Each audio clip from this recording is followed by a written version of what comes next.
তাহলে আমরা পরের এসে চলে যাচ্ছি।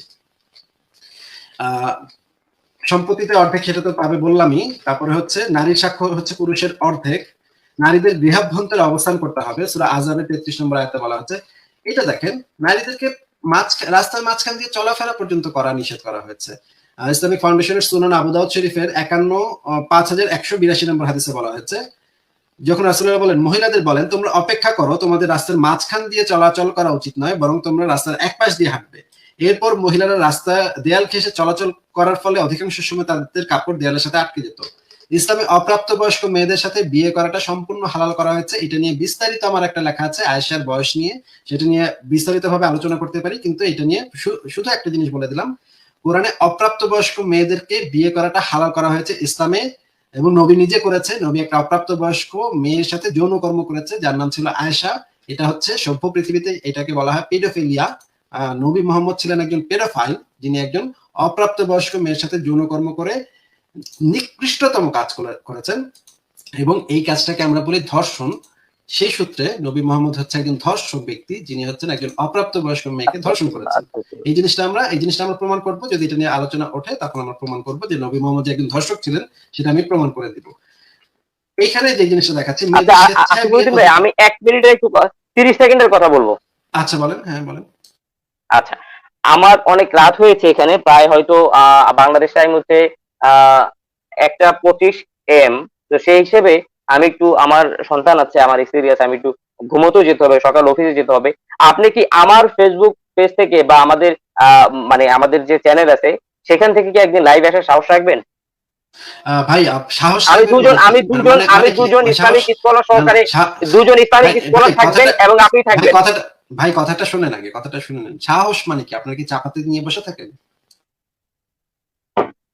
আপনি ভাই এত নোংরা মানসিকতার, এটা আমি জানতাম না। চাপাতির কথা রাখবো। আপনি সাহস বললেন কেন তাহলে? সাহস বললেন কেন?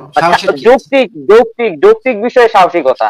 আপনি কি যৌক্তিক এই ধরনের সাহস রাখেন কিনা? না, আপনি আমাকে আমন্ত্রণ জানাতে পারেন ভাই। আমাদের আমন্ত্রণ জানাচ্ছি আপনাকে আমন্ত্রণ বলেননি। আপনি তো আমাকে বলেন, আপনি কি আমাদের এখানে আসার সাহস রাখেন? ভাই আপনি কে? আপনি কি ফিজিক্যালি আসবেন? তাহলে মিউট করি আপনাকে। মানে কথা বলে যাচ্ছেন আপনি। আপনি আমাকে যদি নিমন্ত্রণ জানান, সেটা নিমন্ত্রণ আমি রক্ষা করব কি করব না সেটা আমি পরে ভেবে দেখতাম। কিন্তু আপনি তো আমাকে নিমন্ত্রণ জানাননি। আপনি আমাকে মানে উদ্ধত ভাবে বা বলছেন যে আপনি কি এই লাইভে আসার সাহস রাখেন? ভাই সিরিয়াসলি ভাই, আপনাদের মতো চুনোপুটির সাথে মানে আমার আবার মানে গিয়ে কথা বলতে হবে, গিয়ে আবার আমার সাহস আছে কি নাই সেটা আবার পরীক্ষা দিতে হবে আপনাদেরকে আমার। ভাই বাংলাদেশের যে শীর্ষ আলেমদেরকে আমি চ্যালেঞ্জ দিয়ে রেখেছি, আপনাদের যে হারুন ইজহার আছেন হেফাজত ইসলামের, তাকে গিয়ে আমার নাম জিজ্ঞাসা করবেন। আপনাদের যে ডক্টর আবু বকর জাকারিয়া আছেন, ওনাকে গিয়ে আমার নাম জিজ্ঞেস করবেন। আপনাদের যে কি যেন আরেকজন আছেন, ওই যে ব্যক্তি যে কি নাম, আব্দুল্লাহ ইবনে আচ্ছা আব্দুর রাজ্জাক সাহেব কি গিয়ে আমার কথা জিজ্ঞাসা করবে। ওনারা আমাকে ভালোভাবে চেনেন, ওনাদের সাথে আমার ফোনে কথা হয়েছে ভাই।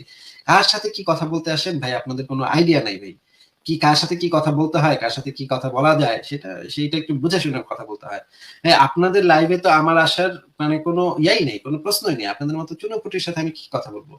তারপরে আপনার রাস্তা আমি বন্ধ করছি না। আপনার যদি এরকম মনে হয় যে আসিফ মহিউদ্দিনকে আমরা দাঁত ভাঙা জবাব দিব, অবশ্যই ফেস দ্য পিপল নামক একটা পেজ আছে, নিশ্চয়ই নাম শুনেছেন। ফেস দ্য পিপল অনেক আলেম আসেন, অনেক বিজ্ঞ আলেম আসেন।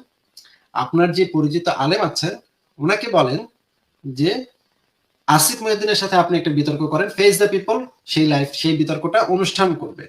তারা আমাকে অলরেডি অনেকবার করে করে রেখেছে, রিকোয়েস্ট করে রেখেছে, কিন্তু আমি একবার রাজি হয়েছিলাম, কিন্তু তারা পরে সেটা করতে পারেনি। আপনি আপনার পরিচিত আলেমদেরকে বলেন যে ফেস দ্য পিপলের সাথে যোগাযোগ করে মিটিং, এই লাইভ অনুষ্ঠানটার ব্যবস্থা করতে। সেখানে যদি উনি একজন আলেম হয়ে থাকেন তাহলে অবশ্যই আমি তার সাথে কথা বলতে যাব, বিতর্ক করতে যাব, কোনো সমস্যা নেই। আপনি আমাকে তারিখ বলেন, কবে আসবেন? ভাই আমি যেটা বলেছি সেটা শুনে নেন ভালো করে। আপনি কথা শুনছেন না শুনে কথা বলছেন। আমার কবে আসবো সেটা ফেস দ্য পিপলের যে অ্যাডমিন, উনি দুই পক্ষের সাথে কথা বলে ডেট ফিক্স করবেন। এখানে তো আপনার সাথে তো আমার কোনো কথা হবে না। আপনার সাথে আমি কি কথা বলবো? আমি প্রয়োজনে সাইফুর রহমান সোহাগ ভাইয়ের সঙ্গে কথা বলবো। হ্যাঁ, কথা বলেন। উনি অ্যারেঞ্জ করবেন আমার সাথে কথা বলে। আমার যেদিন সময় হবে, ওই আলমেরও যেদিন সময় হবে, দুইটা যখন ফিক্স হবে তখন উনি সেটা ব্যবস্থা করবেন। আপনার তো সেখানে মাঝখানে কথা মানে করার মানে বেশি করার দরকার নেই ভাই, ঠিক আছে? আপনি সাগর সাহেবের সাথে যোগাযোগ করেন, সাগর সাহেবকে বলেন যে আমার পরিচিত আলেম আছে যিনি আসিফ মহিউদ্দিনের সাথে বিতর্ক করতে চান ইসলাম নিয়ে, সেদিন অবশ্যই আমি যাব। কিন্তু ভাই আপনাদের মতো মানে মানে পেজে আমি কেন যাব ভাই? আপনাদের মতো পেজে যাওয়ার আমার প্রয়োজন কেন ভাই? আপনাদের মতো পেজে আমাদের কেন যেতে হবে? কেন মনে করেন এখন আমি যদি দেশের ১০ জন কিছু একটা অনলাইন পত্রিকা আই নিউজ বিডিতে কাজ করি স্টার ফিল্ডার হিসেবে। আচ্ছা ভাই, আপনি অনেক অনেক বিজ্ঞ, অনেক মানে সাংবাদিক, সেটা আমি অবশ্যই নিশ্চয়ই আপনি অনেক ভালো চাকরি করেন, অনেক মানে অনেক উচ্চ পদস্থ সাংবাদিক নিশ্চয়ই আপনি, জাতির বিবেক নিশ্চয়ই আপনি। কিন্তু ভাই সিরিয়াসলি ভাই, আপনাদের একটু বুঝে শুনে কথা বলা উচিত, যে কোথায় কি কথাটা বলতে হবে সেটা একটু বুঝে বলা ভালো। ঠিক আছে, সেটা না আপনি তো আইডিয়া থাকাটা সাংবাদিক, ভালো, আইডিয়া আপনি তো থাকাটা ভালো। নাস্তিকদের মধ্যে আইডল। বাংলাদেশের অনেক বড় বড় সাংবাদিক, মানে যারা হচ্ছে বাংলাদেশের সাংবাদিকতা জগতের যারা একদম শীর্ষস্থানীয়, তারা আমার সাথে রেগুলার একসাথে বসে আমরা মদ্যপান করতাম ভাই। হ্যাঁ, তো আপনি কোথাকার কোন সাংবাদিক আমাকে এসে চ্যালেঞ্জ করছেন, এটা একটু না আমি তো বিব্রতকর আমার জন্য। শিক্ষানবিশ শুরু বিব্রতকর, করছি মাত্র। হ্যাঁ বিব্রতকর। বাংলাদেশের যারা একজন মানে কালজয়ী সাংবাদিক যারা আছেন, যাদের নাম শুনলে সাংবাদিকতা জগতের যারা একদম কালজয়ী যারা, তাদের সাথে বসে আমি একসাথে মদ্যপান এখনো করি। এখনো আমার শহরে যারা আসে তারা আমার সাথে দেখা করতে আসে, বাংলাদেশের শীর্ষস্থানীয় একদম, যাদের নাম বলবো না, কারণ মদ্যপানের কথা বললাম তো নাম তো বলবো না, কিন্তু হচ্ছে বাংলাদেশের সাংবাদিকতা জগতে যাদের নাম চিরস্মরণীয়, স্বর্ণাক্ষরে লেখা, সেই সমস্ত ব্যক্তিরা আমার শহরে আসলে আমাকে একটা ফোন দিয়ে বলে, আসেন ভাই একটু পান করি একসাথে, আমরা একসাথে বসে বিয়ার খাই। কার সাথে কি কথা বলতে হয় সেটা একটু বুঝে শুনে বলা ভালো না ভাই? আপনি মানে কোন একটা পত্রিকার নিশ্চয়ই আপনি অনেক ভালো চাকরি করেন, অনেক ভালো মানুষও, কিন্তু একটু বুঝে শুনে কথা বলাটা ভালো ভাই। আপনাকে যেটা ইয়াদ দিলাম, সেটা আপনি একটু চিন্তা করে দেখেন, যে ফেস দ্য পিপলে আপনি যোগাযোগ করেন, ওনার সাথে ওনাকে অ্যারেঞ্জ করতে বলেন, আমি অবশ্যই রাজি আছি। যদি ভালো হয়, আমি আপনাকে আগ বাড়িয়ে বলে দিচ্ছি, ডক্টর আবু বকর জাকারিয়াকে আমার ১ নম্বর পছন্দ, ওনাকে যদি আনতে পারেন সবচেয়ে ভালো হয়। যদি আমাকে বিতর্কে উনি পরাজিত করে ইসলামের সত্যতা প্রমাণ করতে পারে, তাহলে এই চ্যালেঞ্জ দিয়ে রাখছি, লাইভ করা ছেড়ে দিব ভাই।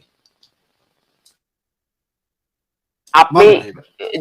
আপনি যদি হেরে যান তাহলে ইসলামের ছায়াতলে চলে আসবেন। ইসলামের ছায়াতলে যদি আমাকে যদি বোঝাতে সক্ষম হন উনি, তাহলে তো অবশ্যই, আমি তো যুক্তির উপরে নির্ভরশীল, যুক্তি যদি আমাকে বেটার যুক্তি যদি দেখাতে পারে, তাহলে তো অবশ্যই ইসলাম, যেদিকে যুক্তি যাবে সেদিকে আমি যাবো ভাই, কিছু করার নাই। যদি ইসলামের যুক্তি যদি বেটার ওকে দাদা, তাহলে আজকের মতো বিদায় নিতে হচ্ছে। আজকে আমি বিদায় নিব আপনার কাছ থেকে।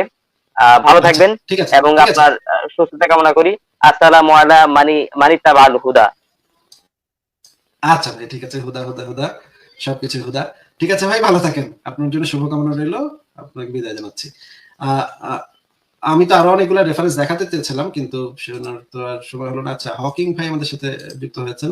হকিং ভাই, আপনি কি হকিং ভাই নাকি কে? একটু সাউন্ড করেন। হ্যাঁ হ্যাঁ ভাই, আমি আমি মানে মুমিন ভাইয়ের জোশ দেখে একটু ঢুকে গেলাম যে উনি পেজ প্রমোট করার কি এটা কোনো নিনজা টেকনিক পাইছে কিনা, যে নাস্তিকদের একদম এই যে আসিফ মহিউদ্দিনরা এনে যদি 10 মিনিট কথা বলতে পারি, মুমিন ভাইরা মনে করবে ও খুব উল্টায় ফেলছে। তো এটাকে আপনার দাওয়াত দিতেছে আপনার পেজ প্রমোট করার, যদি এটা টেকনিক হয়ে থাকে তাহলে বলতে পারে, রিকোয়েস্ট করতে পারে যে ভাই আমার পেজটা একটু দেখবেন ঘুরে, যদি কন্টেন্ট পছন্দ হয় আপনি একটু শেয়ার করবেন।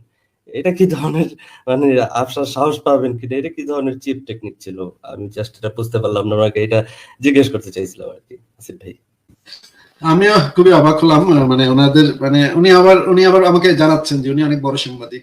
ভালো, আমি বড় সাংবাদিক হলে তো খুবই ভালো, কিন্তু দুঃখজনক ব্যাপার হচ্ছে উনি বাক স্বাধীনতার সংজ্ঞাটা বোধহয় ভালোভাবে জানেন না। উনি এসে আমার কাছে দাবি করছেন যে এখানে নাকি ওনার বাক স্বাধীনতা আছে, কথা বলতে দিতে হবে।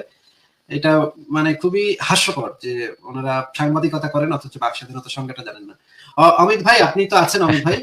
হ্যাঁ আসিফ ভাই, আমি আছি। আমি এই বিষয়ে একটু করে মানে অবাকই হলাম যে উনি নিজে দাবি করলেন উনি একজন সাংবাদিক, তাও তিনি এরকম ভাবে দাবি করলেন যেন তিনি বাকস্বাধীনতা কাকে বলে সেটা আপনি কোনোদিন শুনেননি।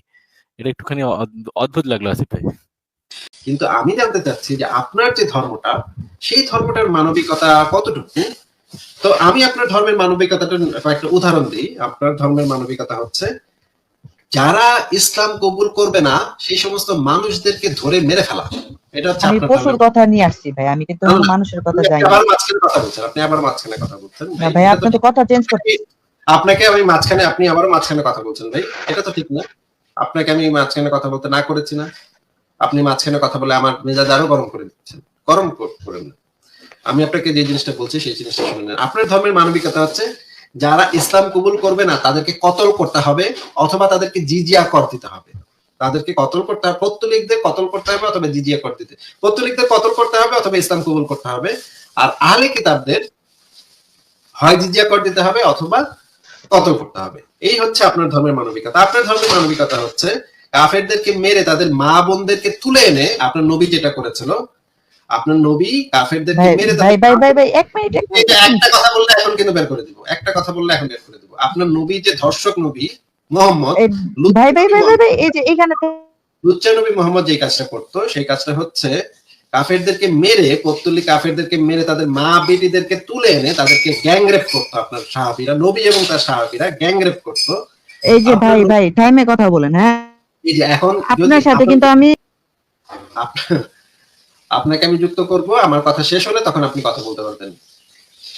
আপনার ধর্মের মানবিকতা ভাই, হচ্ছে যে আপনার আচ্ছা, ধর্মের নবী, আপনি স্বাভাবিকভাবে আপনার লুচ্চা নবী স্বাভাবিকভাবে মোহাম্মদ, বলেন, আপনার লুচ্চা নবী মোহাম্মদ যেটা স্বাভাবিকভাবে করতো, বলেন। আবার কথা বলতেছেন কেন মাঝখানে? এই মিয়া মাঝখানে কথা কেন বলছেন? আপনার লুচ্চা নবী মোহাম্মদ যেটা করতো সেটা হচ্ছে কাফেরদেরকে মেরে তাদের মা বেটিদেরকে তুলে এনে সবাই মিলেমিশে, সাহাবীরা মিলেমিশে গ্যাংরেপ করতো সেই মেয়েদেরকে এবং তাদেরকে বন্দি করে নিয়ে এসে গ্যাংরেপ করতো। এগুলো প্রত্যেকটা রেফারেন্স সহ একদম কোরআন হাদিস থেকে পাতা পাতা খুলে খুলে রেফারেন্স সহ আমি দেখাবো, যদি আপনি আমার সাথে ঠিকভাবে কথা বলেন এবং আপনি যদি দাবি করেন যে না এই জিনিসটার রেফারেন্স আমাকে দেখান, তাহলে আমি প্রত্যেকটা জিনিসের রেফারেন্স আপনাকে আমি দেখাবো, একটাও আমি বাদ দিব না। আমি আপনাকে গ্যারান্টি দিচ্ছি একটাও আমি বাদ দিব না। আপনার নবী এবং তার সাহাবীরা কাফেরদেরকে মেরে তাদের মা বেটিদেরকে তুলে এনে তারপরে তাদেরকে কি করতো? গ্যাং রেপ করতো, রেপ করতো তাদেরকে। রেপিস্ট নবী মোহাম্মদ, ধর্ষক নবী মোহাম্মদ এই কাজটা করতো। আপনার নবী মোহাম্মদ কি করতো? বাচ্চা মেয়ে, শিশু একটা মেয়েকে, 53 বছর বয়সে শিশু একটা বাচ্চা মেয়েকে রেপ করেছে আপনার নবী। সেই মেয়েটার নাম হচ্ছে আয়েশা। একটা বাচ্চা একটা মেয়ে, একটা শিশু একটা মেয়ে যে পুতুল খেলে, সেই মেয়েটাকে এনে বিছানায় তুলেছে। আপনার নবী কি করেছে? দাসী হিসেবে উপহার পেয়েছে মারিয়া কিপ্তিয়াকে, সেই মারিয়া কিপ্তিয়াকে নিয়ে হাফসার বিছানায় উঠে মানে লড়র পড়র শুরু করে দিচ্ছে। এই হচ্ছে আপনার ধর্মের মানবিকতা। আপনার ধর্মের মানবিকতা হচ্ছে বনু কুরাইজা গোত্রকে আক্রমণ করে 600 থেকে 900 মানুষকে পিচ মোড়া করে বেঁধে প্রত্যেকের নুনু চেক করছে। নুনু চেক করে দেখছে এখানে লোম গজাইছে কিনা। লোম যাদের গজাইছে তাদেরকে মেরে ফেলছে, আর যাদের লোম গজায়নি তাদেরকে দাস হিসেবে মার্কেটে বাজারে নিয়ে তাদের সেই একটা মানুষকে দাস হিসেবে বাজারে নিয়ে বিক্রি করে দিচ্ছে। কি একটা মর্মান্তিক ভয়াবহ ব্যাপার। এই হচ্ছে আপনার মানবিকতা। আপনি কথা বলতে আসছেন, আমাদের মানবিকতা নিয়ে আপনি কথা বলতে আসছেন, এই এখন যুক্ত করলাম। আমাদের মানবিকতা নিয়ে আপনি মানে যাচাই করতে আসছেন আমি ঠিক কিনা। আচ্ছা ভাই, আপনি তখন বলছেন এখন আমি বলবো, বলছেন তো? আমার কথা শেষ হয়নি তো, আমার কথা শেষ হয়নি যে আপনারা শেষে হবো না। আপনার নবী যে লুচ্চা এবং ধর্ষক ছিল, শুনেন ভাই ভাই ভাই শুনেন, আমি মুসলমান, আপনার নবী যে খুনি ছিল, আপনার নবী যে মানুষ খুন করতো, মানুষ সেই জন্য আপনি নাস্তিক দেখে গালাগালি। আমি একটাও গালি দিচ্ছি না। আমি যেই কয়টা কথা বলেছি প্রত্যেকটা, চোরকে চোর বললে এটা কখনো গালি হয় না, ধর্ষককে ধর্ষক বললে এটা কখনো গালি হয় না, এটা হচ্ছে সত্য কথা। মানে লুচ্চাকে লুচ্চা বললে সেটা কখনো গালি হয় না, এটা হচ্ছে সত্য কথা। আমি যে কয়টা কথা বলেছি একটারও যদি প্রমাণ আমি দিতে না পারি, আমি যদি একটারও প্রমাণ দিতে না পারি, জীবনে কোনোদিন লাইভে আসবো না। বাংলাদেশের যত বড় আলেম আছে সমস্ত আলেমকে চ্যালেঞ্জ করলাম, যেই কয়টা কথা বলেছি একটার যদি প্রমাণ দিতে না পারি, কোরআন হাদিস সিরাত গ্রন্থ থেকে, তাফসীর গ্রন্থ থেকে একটার যদি প্রমাণ দিতে না পারি, জীবনে কোনোদিন লাইভে মুখ দেখাবো না। আমার মুখ কখনো কোনো ফেসবুকেও দেখবেন না, লাইভেও দেখবেন না। চ্যালেঞ্জ, বাংলাদেশের সমস্ত আলেমকে চ্যালেঞ্জ দিলাম, যেই কয়টা কথা বলেছি প্রত্যেকটা রেফারেন্স আমি এখানে বসে বসে দিব। যদি আপনারা আমাকে চ্যালেঞ্জ করেন, যে কোনো মুসলমানকে চ্যালেঞ্জ করলাম, যে কোনো আলেমকে চ্যালেঞ্জ করলাম, প্রত্যেকটা রেফারেন্স আমি দিব, প্রমাণ করে দিব যে লুচ্চা নবী মোহাম্মদ একটা ধর্ষক ছিল, একটা লুচ্চা ছিল, একটা শিশু কামী ছিল, একটা শিশু ধর্ষক ছিল, গণহত্যাকারী ছিল, খুনি ছিল, ডাকাত সর্দার ছিল। প্রত্যেকটা জিনিসের প্রমাণ আমি দিব। আর আপনারা আসছেন আমাদের মানবিকতা চেক করতে, আমরা মানবিক কিনা। ওয়াও ভাই, ফ্যান্টাস্টিক ভাই। আর সবচেয়ে বড় কথা হচ্ছে আপনার ধর্মের নবী ধর্ম ত্যাগ করলে তাদেরকে ভাই নবী ছাড়া কথা বলেন, আমি কথা বলবো। নবী ছাড়া কথা বলেন, কথা বলবো না। আপনি কথা বলবেন, আপনার মানে এমন একটা ভাব করতেছেন আপনার কথা বলার জন্য আমি একটা বসে আছি, মানে আপনি কথা বলবেন, ওয়াও আমি একেবারে জীবন আমার ধন্য হয়ে গেছে। এই মোহাম্মদ নামক একটা মানে বলদ আমার সাথে কথা বলবে, আমার 14 গোষ্ঠী ধন্য হয়ে গেছে। মানে কেন, মানে আপনার কেন মনে হয় আমি কথা বলবো, ওকে নিয়ে নবীকে নিয়ে কথা না বললে আমি কথা বলবো, মানে আমি তাতে খুশিতে একদম লাফাচ্ছি, ওয়াও আমার সাথে কথা বলবে, এই ছেলে আমার সাথে কথা বলবে, কি ধন্যটা হইলাম, আমার চোদ্দ বৃষ্টি ধন্য হয়ে গেল ভাই। আপনার কাছে কেন মনে হচ্ছে যে আপনি আমার সাথে কথা বলবেন, আমার জীবনটা কেন আমার একদম ধন্য হয়ে গেল? অবশ্যই ধন্য হয়ে গেল, কারণ আপনার নাস্তিক তো বুদ্ধি জ্ঞান। লুচ্চা নবী মোহাম্মদকে তো লুচ্চাই বলতে হবে, ধর্ষক নবী মোহাম্মদকে তো ধর্ষকই বলতে হবে। আমি একটা গালি দিচ্ছি না, যেটা সত্য কথা, সত্য কথা বলতেছি। সত্য কথা কখনো গালি হয় না, চোরকে চোর বললে কখনো গালি হয় না। এটা হচ্ছে সত্য কথা বলছে, চুরি করছে, ধরা খাইছে, চোর মানে তাকে তাকে চোর বলা হচ্ছে, এটা আবার গালি কিসের? আমি জানতে চাচ্ছি যে আপনার ধর্মের মানবিকতা তো এইগুলা, তাই না মোহাম্মদ ভাই? বলেন এবার। হ্যাঁ, চলে গেছে, এই যে দেখেন আবার যুক্ত করেছে, চলে গেছে। আর চ্যালেঞ্জ করতেন, কোনটা কোনটা আমি বলেছি যে দেখেন চলে গেছে, ভেঙে গেল। চ্যালেঞ্জ করতেন আমাকে যে না আমার নবী ধর্ষণ করে নাই, প্রমাণ দেখান, প্রমাণ চাই। আচ্ছা, আবার যুক্ত হয়েছে। মোহাম্মদ, আপনি আমাকে চ্যালেঞ্জ করেন যে কোনটা নিয়ে আপনার আপত্তি আছে, যে আমি যে কটা কথা। আচ্ছা ঠিক আছে, আমি আপনাকে একটা সায়েন্টিফিক জিনিস বলবো। হ্যাঁ, আপনি আমি আপনাকে যেটা জিজ্ঞাসা করছি সায়েন্টিফিক জিনিস না, আপনাকে আমি যেটা না আমি আপনাকে যেটা জিজ্ঞাসা করছি সেটার উত্তর দেন। আমি যে আপনার নবীকে এতক্ষণ ধরে যে কয়টা কথা বললাম, যতগুলা কথা বললাম, শিশু ধর্ষক বললাম, লুচ্চা লম্পট বললাম, লাফাঙ্গা বললাম, খুনি বললাম, গণহত্যাকারী বললাম, কোন বিষয়টা নিয়ে আপনার আপত্তি আছে স্পেসিফিকলি সেই জিনিসটা বলবেন, আমি সেই জিনিসের রেফারেন্স বের করবো এবং আমরা সেটা নিয়ে আলোচনা করতে পারি, যে সেটা আমি কি মিথ্যা বলছি কিনা, আমি কি বানায় বানায় বলছি কিনা আপনার নবীর নামে, নাকি আসলেই কোরআন হাদিসে এই জিনিস আছে, নাকি আমি বানায় বানায় বলছি, সেটা চেক করবো আমরা। আপনাকে জিজ্ঞাসা করেছি যেটা, সেটা হচ্ছে কোন একটা পয়েন্ট বলেন এই পয়েন্টের সাথে আপনি একমত না, বলেন। আপনার কোন পয়েন্টের সাথে আমি একমত না, কিছু বলবেন? একটা স্পেসিফাই করেন, একটা স্পেসিফাই না, করেন। স্পেসিফাই করার তো আমার দরকার নাই। আপনার দরকার না থাকলে তাহলে ভাগেন, তাহলে তো মানে আপনি মেনে নিচ্ছেন যে আপনার নবী লুচ্চা ছিল, লম্পট ছিল, ধর্ষক ছিল, শিশু ধর্ষক ছিল, গণহত্যাকারী ছিল, মানে না হলে তো আপনি আমাকে চ্যালেঞ্জ করতেন যে এটা প্রমাণ দেখান, এটা প্রমাণ দেখান আমাকে, তখন আমি প্রমাণ দেখাইতাম। শেষবার যুক্ত করছি, শেষবারের মতো আপনাকে আবারও জিজ্ঞেস করছি, শেষবারের মতো, এরপর বের করে দিন। আচ্ছা, আমার একটা লাস্ট প্রশ্ন আছে, প্রশ্নের কি উত্তর দিবেন? না, আপনাকে যেটা জিজ্ঞাসা করেছি সেটার আগে উত্তর দেন, তাহলে আপনি আমারটা দিবেন না, আমি কেন?